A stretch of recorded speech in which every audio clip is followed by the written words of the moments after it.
अब उनको ये तो नहीं पता था कि ये उनको धोखा दे रहे हैं, उनके पीठ में उनके चुरा घोंप रहे हैं, आगे से उनको कोई और रिपोर्टें दे रहे हैं, पीछे कुछ और प्लानिंग चल रही है। उनको थोड़ी पता था कि हमें यही हमारे मुल्क की जो बदकिस्मती है वो यही, और ये जो मुझे इन हालातों में वो भी फिर इमरजेंसी ऐसे हालातों में नहीं लगती होती कि किसी लीडर का दिल नहीं कर रहा इलेक्शन कराने का तो इमरजेंसी लगा दो। उनके लिए हालात और होते हैं ना, वो चूरन भी नहीं बिका, बंदियाल साहब भी काबू नहीं आ रहे, वो जियो वालों का सहारा थे, वो अब वो चले गए हैं, तो जियो वालों को समझ नहीं आ रही, पापा करने की आदत पड़ी होती है, जाती नहीं है, तो इस चक्कर में हो गया होगा। सुन रही थी देखा जा लोगों का शुक्र है सऊदी अरब वालों ने उनका मुंह नहीं लगाया, वरना तो उन्होंने कह देना था देखो मैं ही अगली वजीर आजम हूँ। देखिए ये वो लोग हैं, आज मैं मैच देख रही थी तो मैं टीवी के पास से गुजरी तो मैंने कहा ये क्या बोल रहे हैं टीवी पे, तो वो लाइव मैच में नारे चल रहे थे, रात नहीं थे। तो अब ये कैसा रहेगा कि एक बेअख्तियार वज़ीर आज़म दोबारा से बेअख्तियार वज़ीर आज़म बनना चाह रहे हैं, तो फिर क्या पॉसिबिलिटी है कि अस्सलाम वालेकुम जी वालेकुम सलाम मैम, क्या हाल है? मैं बिल्कुल ठीक हूं, अल्लाह का शुक्र। मैम बड़ा वायरल हो रही हैं आप, पहले भी बहुत वायरल थी, आप ट्विटर पर भी आप वायरल हैं, कभी आपके ऊपर कोई इल्ज़ाम लगाते हैं, कभी कोई इल्ज़ाम लगाते हैं, क्यों ऐसा क्यों करते हैं? मत बोलेंगे, बहुत लोग ही नींद उड़ जाती है। अच्छा मैम, कुछ दिन पहले पार्लियामेंट के अंदर हमारे जस्टिस साहब गए हुए थे, जरदारी साहब के साथ बैठे हुए थे, तो वो कहते हैं मुझे नहीं पता था वहाँ पे सियासी गुफ्तगू शुनीद होगी।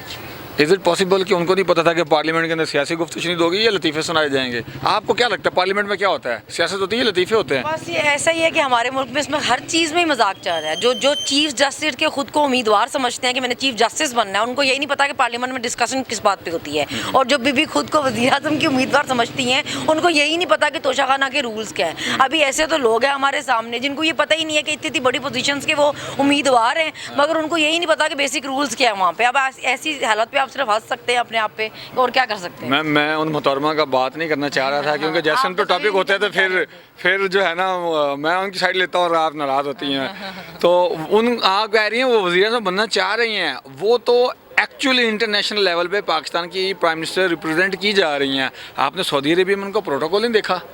चार लोगों का शुक्र है सऊदी अरब वालों ने उनका मुंह नहीं लगाया, वरना तो उन्होंने कह देना था देखो मैं ही अगली वजीर आजम हूँ।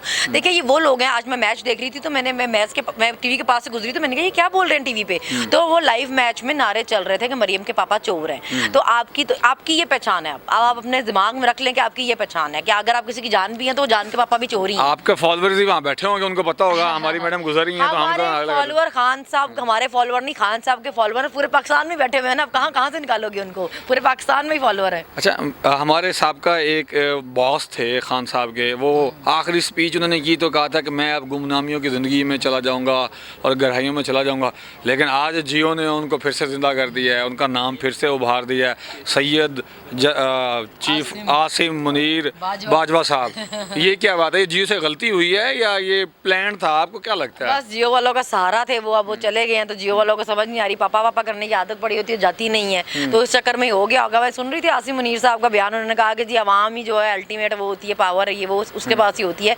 तो बड़ी अच्छी बात है अगर उनको ये बात समझ आ गई है कि आवाम के पास ही अल्टीमेट पावर है। काफ़ी सालों से आवाम बेचारी तो खुद को ब्लडी सिविलियन से समझती रही है, मगर अच्छी बात है अगर उन्होंने हौसला अफजाई की है कि पाकिस्तान जो है उसके आवाम के फैसले के मुताबिक फैसले होंगे, तो अच्छी बात है। Yes we are bloody civilian, इसमें कोई डाउट नहीं है। ये 150 साल हो गया हमें ये सुनने को मिल रहा है। आपने कहा कि उनका बड़ा गठजोड़ है बाजवा साहब का और जियो का, लेकिन आपको याद होगा कि बाजवा साहब के टेन्योर में मीर खलीलुर रहमान साहब अंदर रहे और उनको इस शर्त पर छोड़ा गया कि हामिद मीर का प्रोग्राम बंद करें, फिर उनका प्रोग्राम बंद किया गया, उसके बाद मीर खलीलुर रहमान साहब को उन्होंने छोड़ दिया।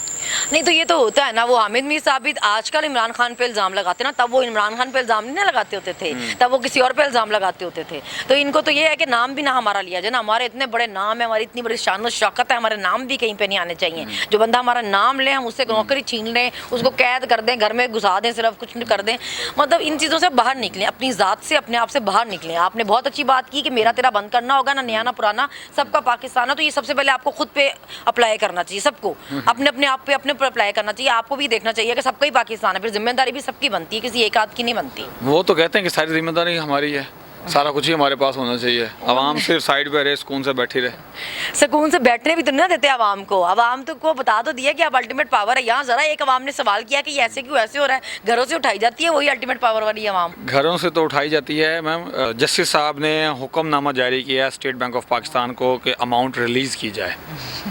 बस बंदियाल साहब ने सोच लिया है कि तुम जितनी मर्जी कोशिश कर लो सियासी शहीद बनने की, मैंने भी नहीं बनने देना सियासी शहीद। इनको था कि किसी तरह वो हमें कहे कि जी निकाले और सजाएं सुनाए और हम लोगों को कहें देखो दी देखो हम कितने मजलूम हैं, हमें चीफ जस्टिस ने निकाला। जैसे पहले कहते थे बाजवा ने हमारी चलती हुकूमत को घर भेजा, मगर बंदियाल साहब भी नहीं इनके किसी काम में नहीं किसी चालाकी में फंस रहे, उन्होंने भी स्टेट बैंक को सीधा सीधा कहा जा के करो। लेकिन मेरे ख्याल से शहबाज शरीफ पर तौहीन अदालत लगनी चाहिए। जब ऑर्डर था कि इलेक्शन कराए तो उसकी जिम्मेदारी थी वज़ीर आज़म है, इसको फारिग करना चाहिए। मैम वज़ीर आज़म तो वो है ना, लेकिन पावर उसके पास नहीं है। तो फिर बताए ना पावर किसके पास है, ये तो वोट को इज्जत दो के उन्होंने तो कहा है, उन्होंने तो दबे दबे लफ्ज़ों में पार्लियामेंट के अंदर शुरू में कह दिया था, और बाद में भी उन्होंने चीखे हैं चिल्लाए हैं कि मुझे आज़ादी नहीं है, मेरे पास अख्तियारात नहीं है वगैरह वगैरह।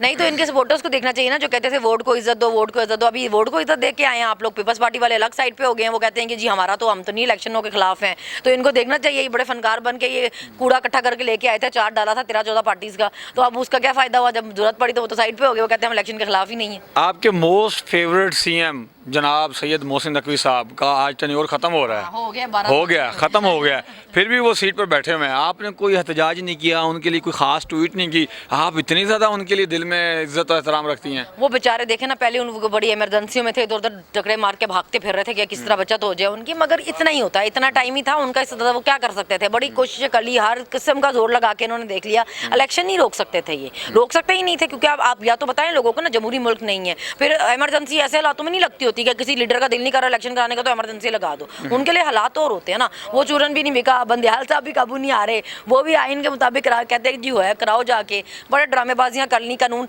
देखिए, नैब के कानून बदल के अपनी सजाएं तो माफ करवाई जा सकती थी, लेकिन आइन कोई मजाक नहीं है जिसमें आप बदल के आप कहेंगे जी हम चीफ जस्टिस से चेंज कर देंगे क्योंकि आइन के मुताबिक फैसला कर रहे हैं। आइन कोई मजाक नहीं है, लेकिन मुझे मजाक से कम भी नहीं लगता, क्योंकि ये आइन जो है ना सिर्फ जागीरदार वडेरे सरमाया परस्त जो टोला है, जो बदमाशों को टोला है, उनको तहफ़्फ़ुज़ देता है। ये मुझ जैसे गरीब आदमी को तो नहीं तहफ़्फ़ुज़ देता, मुझ जैसे गरीब के हकूक़ में तो पामाली होती रहती है, आइन कुछ भी नहीं टस से मस होता, आइन तो बैठा रहता है।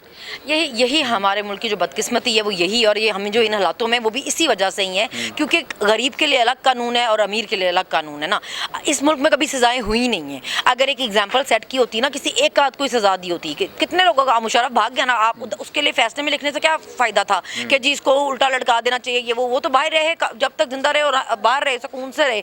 बाकी भी जो है नवाज शरीफ साहब देखो ना, बैठे हुए जाके बाहर 4 साल से दवाई के बहाने गए हुए, वापस ही नहीं आए। बीबी वो यहाँ पे जब उनको सजा भी हुई थी जमानत पे घूमती रही थी, अभी भी नैब के कानून बदले, सजाएं माफ़ करवा ली हैं। तो जब तक ये चीज़ें होती रहेंगी ना, आपके मुल्क में कभी भी आइन और कानून की बालादस्ती नहीं हो सकती, ना इंसाफ मिलेगा, ना यहाँ पे हालात ठीक होंगे। मैम खान साहब प्राइम मिनिस्टर चाह रहे हैं, उनकी बड़ी अच्छी ख्वाहिश भी है, लेकिन उन्होंने खुद कहा था कि मेरे पास अख्तियारात नहीं थे। तो अब ये कैसा रहेगा कि एक बेअख्तियार वज़ीर आज़म दोबारा से बेअख्तियार वज़ीर आज़म बनना चाह रहे हैं, तो फिर क्या पॉसिबिलिटी है कि ये जो आइन है ये तब्दील हो जाएगा, या जो गोरों के बनाए हुए कवानीन है ये तब्दील हो जाएंगे और हम लोगों को आसानी मिले?